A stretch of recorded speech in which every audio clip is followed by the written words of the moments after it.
Major funding for these broadcasts has been provided by grants from Capital One Bank, New York Community Bank, Eastern Consolidated, M&T Bank, Sterling National Bank, Meridian Capital Group, Customers Bank, Aerial Property Advisors, Dime Community Bank. Additional funding has been provided by AmTrust Title Insurance Company, AVR Realty Company, Bank of America, Merrill Lynch, Briarwood Organization, CBRE, Chase Commercial Term Lending, Chase Mortgage Lending, JP Morgan Chase, Citizens Bank, Colliers International NYC, Collins Building Services, CPEX Real Estate Services, Douglaston Development, Levine Builders, Flushing Bank, Friedman LLP, Handler Real Estate Organization, Handro Properties, Hodges Ward Elliott, Inc., Investors Bank, James D. Kuhn Real Estate Center at Syracuse University, Kilroy Architectural Windows, Madison Realty Capital, Matone Group, Mercantile Bank, New Banks, Newmark Knight Frank, Optimum Window Manufacturing Corp., People's United Bank, Rockefeller Group, Rosewood Realty Services, SJP Properties, Stonehenge Partners, TD Bank, Terra CRG, the Marinkoff Family Foundation, the Moynihan Organization, Moynihan Capital Partners, and these friends.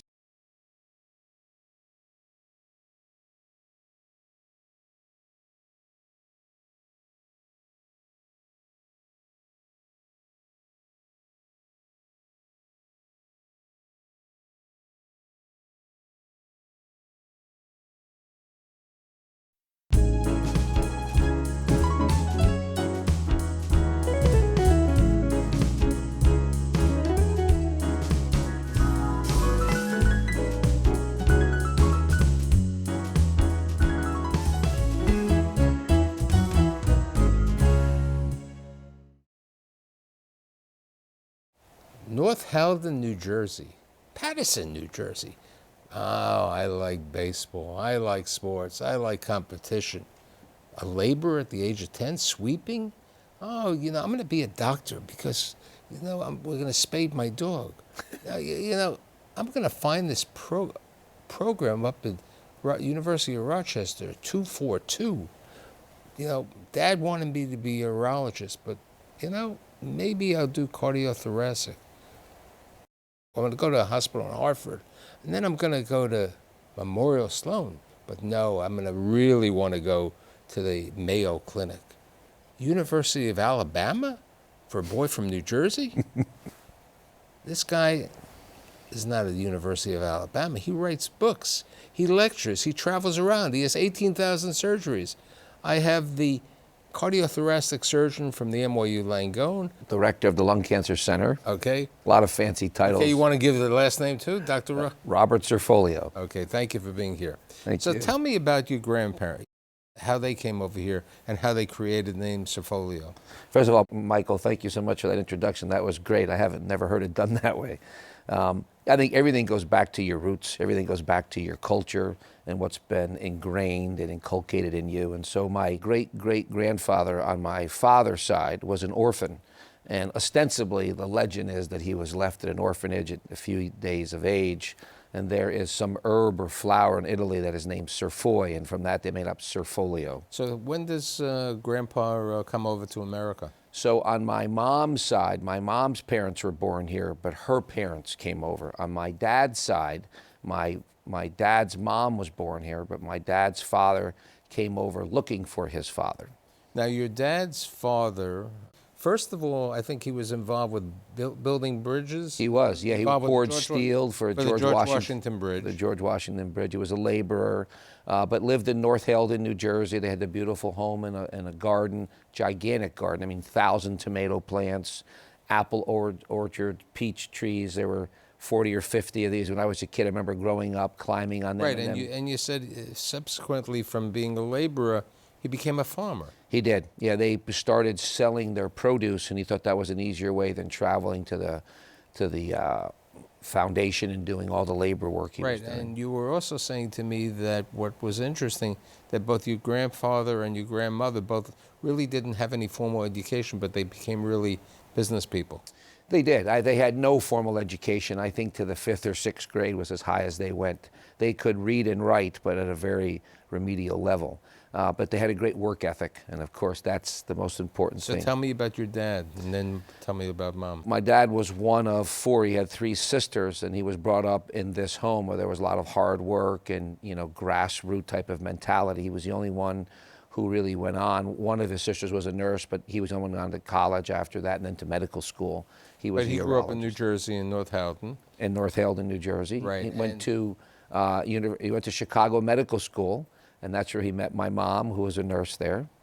And then he took her back and he did his training at Kings County in Brooklyn. How did Dad decide that he wanted to become a urologist? He was in the Navy, and so he saw some of these doctors and said, I think I'm just as smart as these guys. And I'm not sure how the surgical subspecialty of urology interests him. I think he liked the fact that they were doing a lot of things in the belly. They were in multiple areas of the body, and that was attracted So to him. the New Jersey resident who was in Chicago now comes to Brooklyn, to Kings County, and then subsequently he goes back to Patterson, you said, right? A typical Italian boy, went right back close to his mom and dad, went to Franklin Lakes, which is 10 minutes from Right, North Hill. and he was in Wayne Hospital, you were saying to me? So they built, first he was in Patterson. So they lived in Patterson for a while, I think for 10 years after they got married, my mom and dad. Your father's, what, 91 now, and Mom's 80? My father had his 91st birthday, happy birthday, Dad, if you're watching, yesterday, actually the 13th. Wonderful. And my mom is 87, very, very healthy. So yes, they got married, went to Patterson. He was on staff at the Patterson General Hospital, which then moved to Wayne, became the Wayne General Hospital. And eventually they left Patterson and built a home in Franklin Lakes in '64. Now, you said to me your dad had a home office, right? He did, Right. in Patterson. So when are you born? Well, I will just tell you, the interesting is my mom ran his office for 35 You didn't years. tell me she was your office manager. Yeah, my mom and dad worked together every day for 35 or 40 years, and they came home and yelled at each other, but at the work they didn't. I was born in 1962, and then we moved to Franklin Lakes in '64. So my life really was only in Franklin Yeah, and Lakes. we have that nice baby picture of you. Not so nice, but that's all God gave me. Okay. So let's talk about growing up in Franklin Lakes. We'll get to the jobs, but you said to me from the beginning you were always athletically inclined. How do you get, was Dad involved with coaching in baseball too? He was, and it's a similar parallel between me and my children. Yeah, my father coached. He was the assistant coach of our baseball team and then the all-star baseball team. And he always loved sports. All 4 of us, I was the third of 4 children, all played hockey. My older brother played hockey, baseball, football like I did. My older sister played tennis and swam. My youngest sister was an incredible athlete, swimmer, in gymnastics, all very, very accomplished. So tell me about you growing up. You went to private school, 2 private schools, right? But you did. still, even though you went to private school, you still played in the community sports, you said to me. Correct. I went to kindergarten to 3rd grade at Dwight Englewood in Englewood, New Jersey, and then went to Montclair Kimberly Academy from 5th grade to 12th grade and graduated from there. But yeah, I played in the local town because I was in Franklin Lakes, which was quite a distance from Englewood and Montclair. So I played locally on the baseball teams and, played tennis, played baseball, played hockey, playing 100 hockey games a year on a couple of travel teams, very intense sports. Now, you said Dad wanted you to work early, so he got you a job sweeping, or what was that? When I was 12, I illegally became a laborer for one of these construction firms, actually in Patterson. My father had operated on their owner and president. So I was doing some very menial jobs, first painting, then sweeping, and then actually going out with cranes and doing more dangerous jobs as I got older. I did that for 4 or 5 summers until I started my own business. Which we'll get to in a second. Yeah. Now, in your book, okay, The Super Performing, you talk about your life growing up and your dad. Talk about something which probably may have influenced you to become a physician, the spading of the dog. Yeah, so my father took many things into his own hands, and I think that goes to accountability and the lesson you learn from that. Our dog, our beautiful dog, the little beagle, needed a hysterectomy, needed to be spaded. So rather than go to a veterinarian, since he was operating in that part of the body every day, he said he was going to do it himself.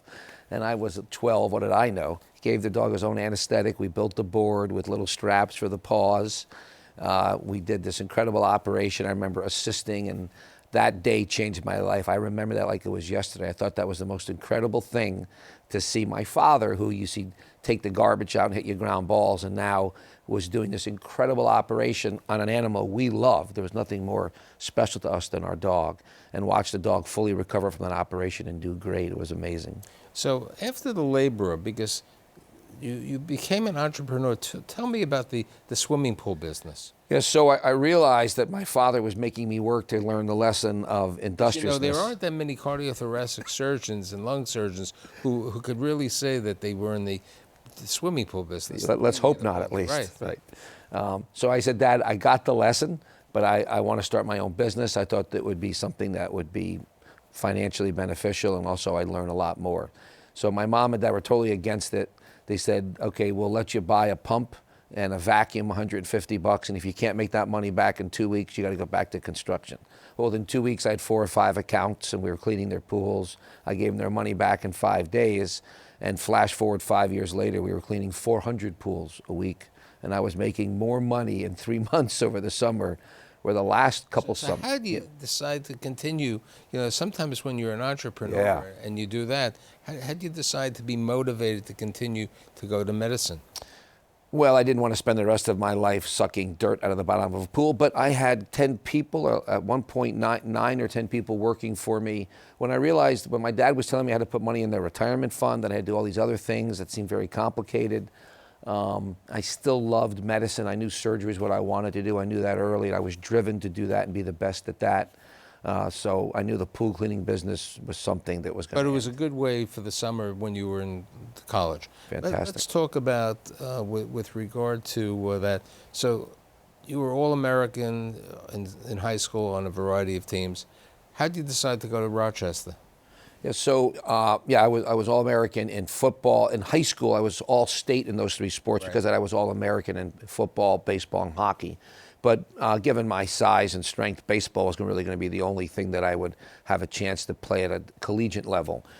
University of Rochester was interested in me in baseball, but really they were one of the few schools I looked at that had this 2-4-2. You mentioned it. It's an early selection to medical school after 2 years of college. So you don't get into it until you're a sophomore in college. I was lucky enough to get the wrong letter, and they accepted me, and I got into medical school early. You got into medical school, and you said to me you didn't have to take the MCATs. I did not, because I got into medical school as a sophomore in college. I didn't have to take the MCAT. But you really wanted to play baseball, right? Then you had an accident?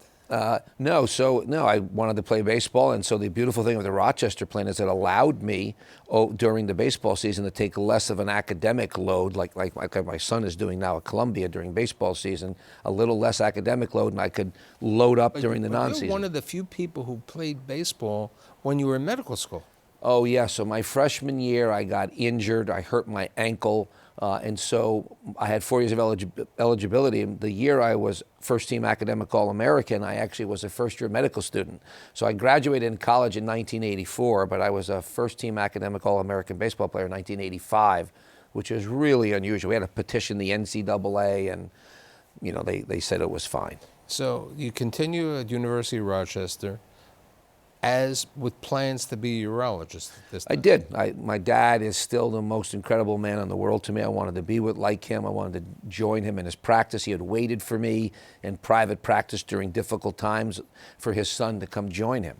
And I matched at New York Hospital with Dr. Derek Vaughan, the #1 ranked urology program in the country, back in, I guess that was 1988. But as opposed to go there, you find something up in Hartford. What happens? How do you go to this little hospital, St. Francis? Yeah, and that decision changed my life in so many ways. So you do 2 years of general surgery and 4 years of urologic training if you're going to be a urologist. But the first 2 years at New York Hospital, they did very little surgery. They did a lot of pushing patients around. And I made a argument to Dr. Vaughan that I wanted to go somewhere where I operated a lot. And I found the program that did the most operations as PGY1, PGY2 interns and second-year surgical residents. St. Francis Hospital in Hartford, Connecticut. And that's where I changed my career and met my wife. Let's talk about how you met your wife. Yes. Who was a nurse. Okay. She walked in the cafeteria. That's all she needed to do. Right, and we have a picture of you and her at the early times when you met. Right. And then how do you decide when you were at St. Francis to leave urology to get into cardiothoracic surgery? So my wife will talk about later, but I knew during those first 2 years I fell in love with cardiothoracic surgery. I'd never been exposed to it as a medical student.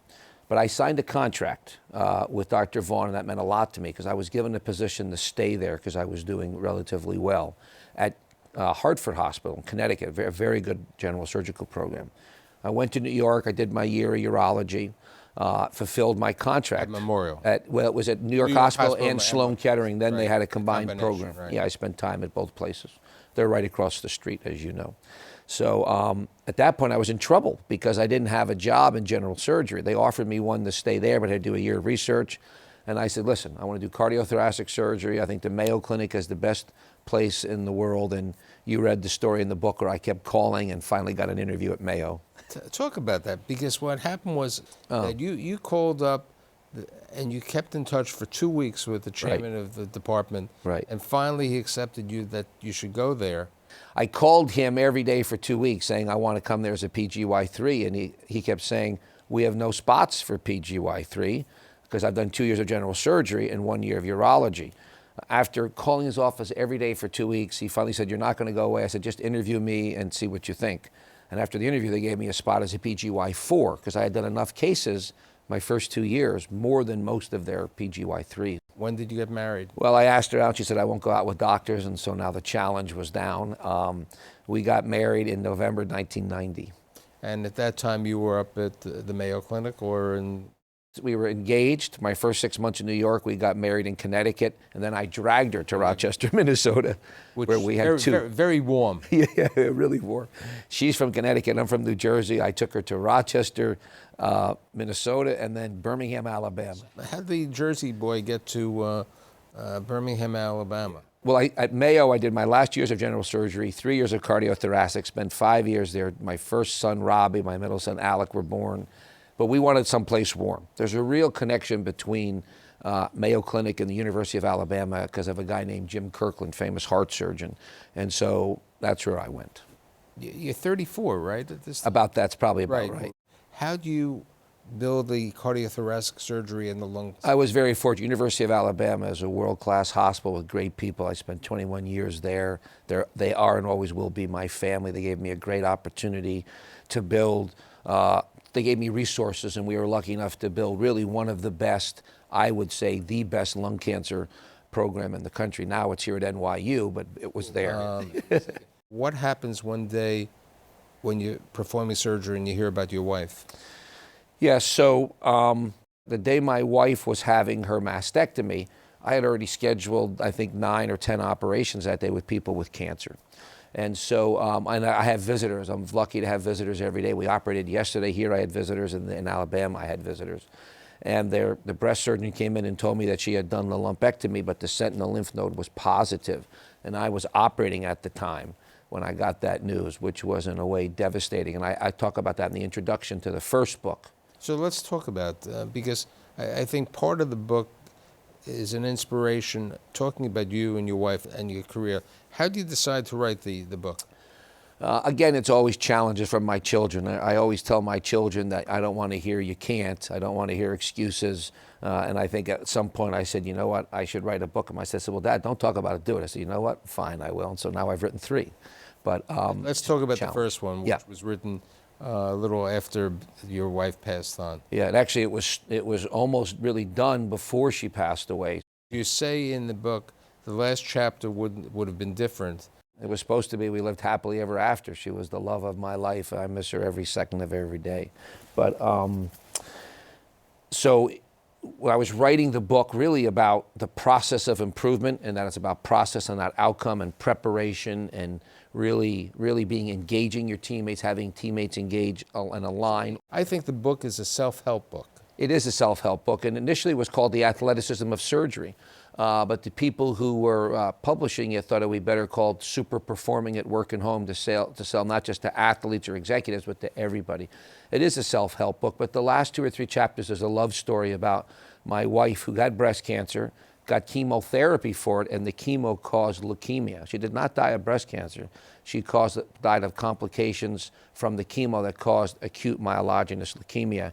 Then she got chemo again over 5 months and passed away in April 2013. Also, the book talks about you bringing your dad and your mother to Alabama. Your father originally to Mayo Clinic. Correct. And my dad we were ice skating on the ice one Christmas. We were going back some years now, and he had chest pain the next day, and I was already back at Alabama, and it turned out he had significant coronary artery disease, so I flew him to Mayo, and I was in one operating room, he was in the other when he had his triple bypass, and he's done great from that. And then Mom also had... Mom had one done in Alabama, so when she had her coronary and aortic stenosis, I flew her to Alabama. It's just because I wanted to micromanage their care. That's just my personality. You know, in the book you talk about, and it's today when we were talking in general, you know, surgery was manually, and the world has become, you know, it's a question of how people adapt and adjust. Yeah. Because you've become one of the leading robotic surgeons. Talk to me about how the manual and the robotic today. I think it's a great question. I think we always have to evolve, not just technically, but emotionally, in everything we do. We need to evolve as parents, as children. We evolve with times, we evolve with new technology, but we should emotionally evolve and become better leaders. And so when I see that the robot was going to provide better care for my patients, and I'm convinced it does, I knew that I needed to evolve into that, although it was difficult to learn. But the question, you know, and even for the patient, when you say, I'm going to do robotic surgery, they say, it's the surgeon with the surgeon's hands. Yeah. Okay, but I mean, you are using the hands, but you're using the hands on the robot in another room. Correct. I love when the patient hears robot and they think a little guy's going to come in and do the operation and we're drinking a cup of coffee around the corner. No, no, and no. The robot is just arms that are put into the patient through little incisions, and then we sit at a console and we move. And the definition of a robot, and I've written a few papers on this, is really something that copies in a slave-like manner your thoughts or your movements. And that's what happens. The robot doesn't move unless we're moving. But the team, the rest of the team, is in the operating room. You're on a... Well, I'm in the operating room, but I'm not exactly at the bedside. I'm a few feet away, sitting at a console. Allows me to stick my head in and see the image in 3D. And 10 magnification 3D is the most incredible view you've ever seen. My assistants, the nurse or the resident's also sitting with me training at another console. But the nurse, the scrub nurse, and the physician's assistants, or some hospitals use NPs, are at the bedside putting instruments in the trocars for us. So how do you, from cardiothoracic to more lungs? Well, I always had more of an interest in the non-cardiac part of cardiothoracic, the lung, the esophagus, the mediastinum. I felt like there was a big opening there from a business standpoint. It wasn't being done very well. There weren't a lot of people doing it. Most people went into cardiothoracic so they could say they were heart surgeons and do heart surgery. I always was attracted to the other part. I thought it was more technically difficult in a way, and it was greater variety, and I love surgical variety. You can be in the neck, you're in the belly, you're in the chest. So after 21 years in Alabama, you lost your wife, one of your sons. My older son, Robbie, went to Yale, lefty pitcher, captain of the Yale pitching team, got drafted by the Dodgers, but then hurt his elbow and never played professional baseball, but now is in the front office for the Cleveland Indians. My middle son, Alec, also recruited in baseball, went to University of Alabama, the honors college there, which is very prestigious, graduated with honors. He's just finished his first screenplay, very accomplished as well. My younger son, Matthew, is a freshman at Columbia. And that answers your question because I was coming home to the house that I built for my children, which, as you know, is an athletic cathedral with multiple sports field and a little tiny golf course. When he signed with Columbia over Princeton to play baseball, and I'm coming home to a house where my wife is no longer there. She had passed away 3 years earlier. My mom and dad are in New Jersey with failing health. My sister's in New York. My other sister's in Boston. My brother's in California. And then NYU is just a world-class metricized hospital that I shared a culture with. It was an easy decision to Now, what about this cancer at NYU? What is that program called? So what I like about it is not just the myopic view of being a surgeon, but rather taking care of a patient, a disease process, whether you're doing surgery, chemotherapy, radiation. So the director of the Lung Cancer Center, ideally, is someone that really is looking at patient outcomes, not just the surgeon. You know, academic medicine centers are siloed. You have departments of surgery, department of radiation, department of oncology, and really this is supposed to bridge those silos. Let's talk about the second and third book. Yeah, so the second and third book were... Especially since I've read them. I know, you're the only person in the world who's read the third book, Inspire, because it's not yet ready for... You have the only copy here. I'm But honored let's you talk read about it. Inspire. So Inspire really, I think, is my best book and the most important book to me because it talks really to everybody about how to lead. And I am convinced that businesses that do well, hospitals that do well, families that do well, is from the leadership and the culture that are ingrained and evolved and instilled in their members. We'll continue about Inspire. Also talks about that you've changed yourself, that many years ago, which is very rather simple for medicine, because the surgeons always screamed at the residents and the interns, okay, and you've learned to be adaptable. Okay? Yeah. I still give them a hard time. I still like, but you like tough love. A little bit. I'm more of a coach, and it depends. So in the book people talk about love language. I talk about coachability language. Everybody has a different language that they respond to better from the coach. The coach should be able to change that coaching style based on, it should be personalized to the student. So some residents do really well when you yell and whip them, just like some of my children, and some do better with encouragement. Let's talk about the third book. Yes.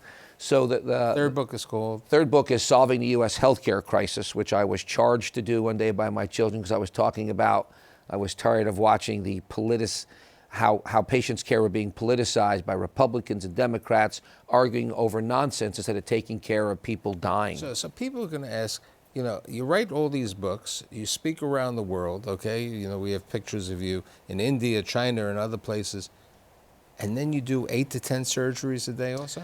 So in Alabama, I did 1,000 operations a year for 8 consecutive years. I don't do that now. Even my last few years at Alabama, I was more about growing a team as opposed to doing that much surgery.